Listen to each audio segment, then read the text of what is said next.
aujourd'hui, devrais-je dire. Bienvenue à mon show Marketing. Marketing le matin, c'est pas exactement. J'essaie toujours de trouver un bon nom pour ce show-là. Écoute, ça fait beaucoup d'épisodes que je fais à date. Fait que je suis super excité. Je regardais ça hier.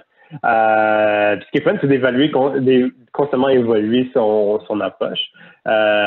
Évidemment, ma caméra ne fonctionne pas toujours. ça peut changer. Donc, si vous écoutez en audio, ben, tant mieux, vous n'avez pas à voir, à vivre sur ça. Donc, aujourd'hui, je voulais peut-être vous parler d'un sujet qui m'intéresse beaucoup parce que c'est un sujet bizarre. En fait, c'est les courriels à froid, les cold emails que les représentants doivent envoyer aux prospects qu'ils veulent solliciter. La raison pourquoi je trouve que c'est quelque chose d'intéressant, c'est un sujet intéressant parce que souvent ça retombe dans la cour du marketing de devoir rédiger ces fameux courriels-là, ces fameux emails. Et puis, j'ai toujours trouvé ça intéressant parce que, ultimement, tu sais, c'est le vendeur, c'est le commercial qui essaie de faire son dépistage. Pourquoi est-ce que ces courriels retombent dans la cour du marketing qui sont souvent un peu déconnectés de la réalité des équipes de vente? Mais bon, ça veut pas, ça retombe souvent dans le cours de devoir les rédiger, peut-être parce que au marketing, on a des équipes de rédaction, on a peut-être plus l'habitude de fonctionner avec des gros logiciels, les CRM, les outils de marketing automation. Les représentants sont beaucoup dans le day-to-day, fait qu'ils ont souvent peut-être pas été capables de prendre un recul. Il y a peut-être plein de bonnes raisons théoriques pour lesquelles ça tombe souvent dans la course du marketing, mais bon, je suis pas toujours convaincu que c'est la meilleure chose. C'est vrai que les représentants n'écrivent pas tout le temps les meilleurs emails, mais honnêtement, les marketeurs non plus. Puis je pense que c'est souvent le fait qu'on est vraiment déconnecté de la réalité, puis on a souvent l'habitude de rédiger des courriels qui ont une raison d'être très différente.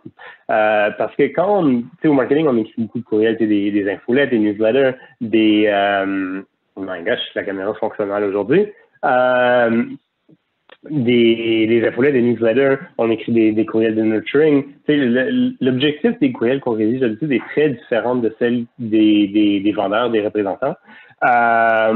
Et puis je pense que c'est pour ça que les marketeurs, en fait, souvent s'enragent quand on leur demande d'écrire des courriels à froid, où l'objectif est complètement différent de celui que nous, on a l'habitude de rédiger. Puis ça m'est arrivé souvent dans ma carrière de devoir en rédiger avec des représentants pour des représentants, etc. C'est sûr qu'il y a un bénéfice d'avoir des gabarits standardisés à travers l'équipe de vente parce que ça nous permet d'optimiser, etc. Quand c'est juste chaque vendeur envoie leur affaire, c'est pas toujours évident de voir qu'est-ce qui fonctionne moins bien. C'est peut-être plus authentique, plus réel, mais c'est pas toujours évident. Donc, sur ça, je vais vous donner quelques conseils pour justement rédiger des meilleurs emails à froid si ça tombe dans votre cours et on vous demande de le faire.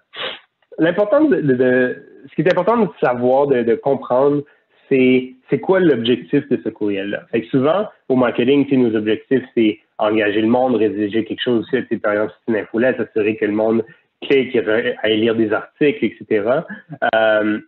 Si c'est un courriel ou si c'est un courriel de nurturing, c'est juste dédié d'engager, les encourager à cliquer vers quelque chose, etc. C'est pas rare d'avoir des courriels marketing qui sont peut-être un peu plus longs, un peu plus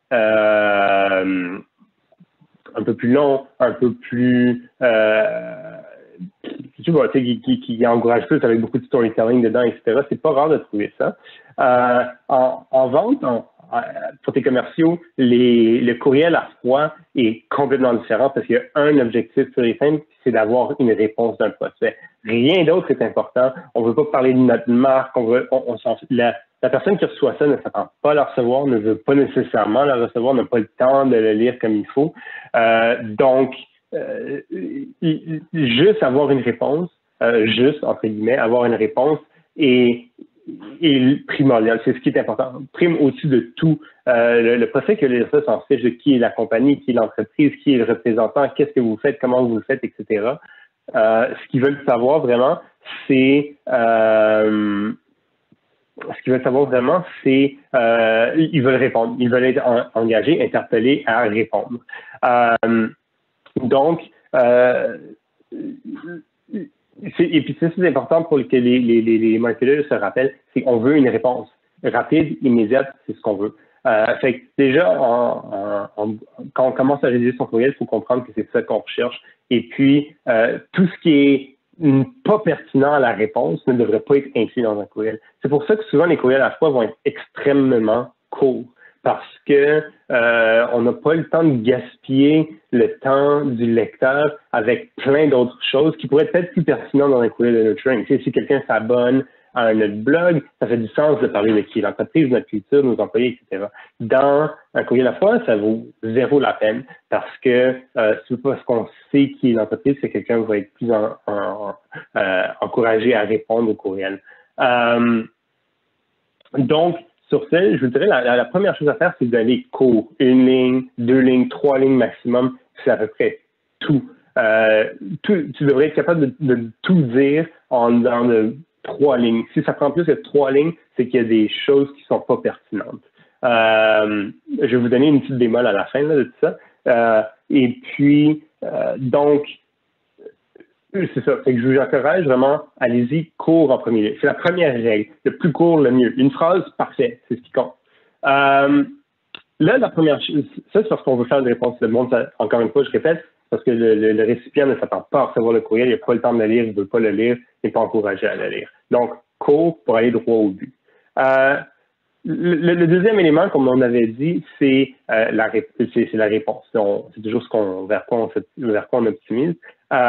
Donc, ce qu'il faut faire pour avoir une réponse, il faut percuter un peu, faut choquer un peu, faut déranger le lecteur. Encore une fois, comparé à peut-être un courriel de nurturing et ça, où on essaie d'engager, d'embarquer le prospect dans notre environnement, dans notre monde. Le courriel à la fois encore cherche une réponse. Et puis pour déranger la personne, pour la faire porter à l'action, faut que tu déranges la personne. Faut que tu crées un genre de conflit interne. Puis ça, tu as deux façons vraiment de le faire. La meilleure façon que j'ai vue de le faire, ça, malheureusement, je dis malheureusement pour le marketer, c'est qu'en fait, ça prend une collaboration quasiment entière du représentant de l'équipe des ventes. Parce que la meilleure façon de le faire, c'est de personnaliser ton courriel peut-être à 80-90%. Et puis ça, oui, il y aurait des façons il y aurait des façons de le faire sans le représentant, avoir peut-être une équipe interne de marketing opérationnel, et des juniors qui vont faire des recherches sur chaque prospect, trouver des points saillants qu'on peut utiliser pour personnaliser notre courriel. Mais souvent, ça va retomber dans la job du représentant. C'est qu'on va donner peut-être un gabarit, mais ça va être vraiment, le sujet va être à personnaliser, l'objet du courriel va être à personnaliser, ça va être bonjour, un tel, la première ligne va être à personnaliser, la deuxième ligne serait peut-être serait en lien avec l'entreprise. Ben nous, on vous aide à faire ça. Et puis la troisième ligne, ça serait organisons un appel. Répondez-moi, organisons un appel. Fait que ça serait le gabarit le plus puissant que j'ai déjà vu. Fait puis la manière dont on le personnalise, c'est qu'on va en ligne puis on fait la recherche sur l'individu en particulier. C'est-à-dire qu'on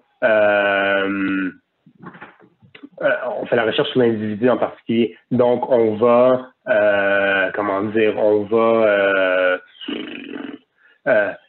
aller sur LinkedIn principalement. Je dirais que c'est peut-être l'endroit le principal. Bon, c'est sûr que si notre cible est plus prolifique en ligne, c'est sur Twitter, sur d'autres plateformes, on peut y aller aussi. Mais en fait, ça va être de trouver l'élément qui va vous permettre de recoller, ce qu'on recherche, en fait, la façon de le dire, c'est ce qu'on cherche, c'est une indication sur la personnalité, les croyances de l'individu. Fait que si, par exemple, sur LinkedIn, elle partage un article sur comment les employés devraient être capables de travailler de la maison de façon à perpétuité. Puis nous, on a un logiciel, on offre un logiciel qui permet, c'est un logiciel, un software as a service, donc qui permet d'être accédé n'importe où dans le monde. Ben, j'irais rattacher ça. Fait que ce serait comme, dans le sujet serait écrire un article sur LinkedIn, puis après bonjour un tel. Je disais ton article sur LinkedIn sur pourquoi les employés devraient travailler de la maison à perpétuité. Justement, nous, on offre un logiciel qui donne accès, qui permet aux employés de travailler de n'importe où. Et puis après, ça serait après, pourquoi on n'organise pas un appel, réponds-moi, puis on trouvera un temps commun. Fait que là, tu es allé trouver quelque chose qui est extrêmement personnalisé. Fait que tu percutes le client, le prospect, parce que tu as fait les devoirs. La majorité du monde, des représentants des marketeurs ne font pas leurs devoirs, ils envoient des gabarits génériques. Puis le fait que c'est entièrement 100% personnalisé, puis c'est pas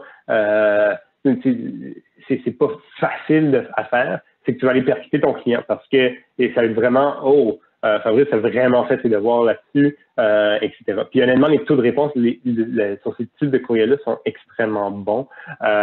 C'est pas toujours facile à faire. Il y a plein de prospects qui sont pas qui s'affichent pas beaucoup en ligne, qui partagent pas beaucoup de contenu, fait que c'est un peu plus difficile. Puis on peut peut-être aller au niveau de l'entreprise, les croyances de l'entreprise, la culture de l'entreprise. Mais c'est d'aller le plus loin possible dans la personnalisation, d'éviter constamment d'envoyer un gabarit complètement générique. Parce que c'est ça, c'est qu'on cherche à percuter le récipient avec quelque chose de 100% entièrement personnalisé. Ceci dit, c'est pas toujours possible de faire. Des fois, les équipes de vente ne veulent pas faire ça. C'est beaucoup de travail quand même. Il y a plein d'autres raisons à l'interne. Les représentants sont souvent, ils ont des indicateurs de performance sur pas les résultats qu'ils ont, mais les activités qu'ils font. Donc, il faut que tu fasses 100 appels par jour, il faut que tu envoies 75 courriels par jour, puis de passer plein de temps à faire de la recherche va à l'encontre un peu de ces objectifs de performance. Fait qu'il y a plein de raisons pour lesquelles on peut pas faire ça, ce qui est dommage, parce que, comme je disais, c'est les courriels qui performent le mieux. Fait que si tu es vraiment dans une situation où tu peux pas faire le courriel personnalisé, ce que je ferais, c'est que mon courriel d'ouverture, ça serait hyper court, ça serait un sujet en lien avec, par exemple, moi, c'est ton compte HubSpot, par exemple, après bonjour un tel, puis là, la première phrase, ce serait pourquoi est-ce que tu investis? Pourquoi est-ce que tu n'optimises pas ton compte HubSpot pour mieux faire, pour faire du meilleur marketing, par exemple. Et puis là, puis c'est tout. Je poserais juste la question parce que ça encourage l'individu à aller répondre. Ils n'ont pas le choix de répondre, si on veut. Puis ça va les percuter un peu, ça va les déranger un peu. Ils sont comme, qu'est-ce que tu veux dire que mon HubSpot n'est pas optimisé? Puis évidemment, moi, ça, c'est une phrase que j'ai sortie comme ça sur le temps, mais on comprend qu'on va chercher à perturber un peu. Un exemple que j'ai vu de Dave Gerhardt encore, que je cite souvent, lui donne un exemple que si on est une firme de consultants, ça serait, pourquoi est-ce que vous n'offrez pas de coaching à vos leaders? Alors là, ça va déranger parce que c'est comme, pourquoi je ne fais pas ça? Fait que tu viens déranger la personne. Quand je dis déranger, c'est pas insulter, c'est pas être, ou quoi que ce soit. C'est déranger dans son quotidien, dans ses meilleures pratiques, etc. Je pense que ça, c'est une raison pour laquelle les marketeurs, souvent, ont l'enjeu avec les courriers à la fois, c'est qu'on a peur de déranger. Notre instinct est tellement d'aller engager le monde, d'encourager le monde, puis me déranger, c'est pas vraiment dans notre vocabulaire, mais dans les courriers à la fois, il faut que tu aies dérangé. Sois court, va déranger, mais idéalement, personnalise à 80-90% de ton courriel. Fait que, si tu es un marketeur et on te demande d'écrire des courriels à la fois, j'espère que ces leçons vont t'aider parce que c'est vraiment important d'écrire un bon courriel. Si tu n'écris pas un bon courriel, l'équipe de vente va vraiment pas être contente. Et puis, une fois de temps en temps, ça va être aussi important, par exemple, je vais conclure sur une contradiction, ça va être aussi important de préciser les règles. Des fois, peut-être que tu vas vouloir essayer des courriels super longs avec plein de storytelling. Oui, il y a les meilleures pratiques, j'ai vu ce qui marchait bien, mais des fois, faut tester des nouvelles choses, faut casser casser les règles, faut aller à la rencontre des règles, écrire des longs courriels, utiliser le storytelling dans ton courriel à la fois, on ne sait pas, mais J'espère que ça t'a aidé. Puis sur ce, bonne chance, écris des bons courriels et on se revoit bientôt.